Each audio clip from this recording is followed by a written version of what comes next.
ஒரு நாள் ஒரு தாய் பறவை தன்னுடைய குஞ்சு பறவைக்கு இந்த வெளி உலகத்தை காட்டுவதற்காக தன்னுடைய முதுகில் ஏற்றிக்கொண்டு வானில் பறந்தது. அந்த குஞ்சு பறவையும் தாயின் முதுகில் அமர்ந்து கொண்டு இந்த வெளி உலகத்தை பார்த்து ரசித்து கொண்டிருந்தது.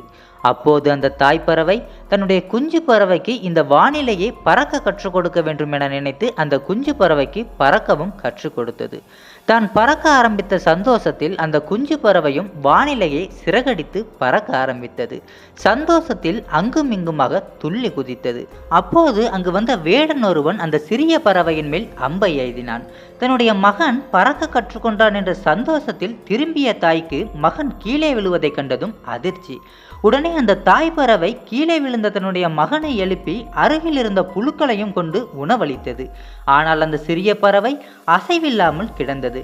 அதை கவனித்த அந்த தாய் பறவை தன்னுடைய மகன் இறந்து விட்டான் என்பதை அறிந்து அந்த தாய் பறவையும் அங்கே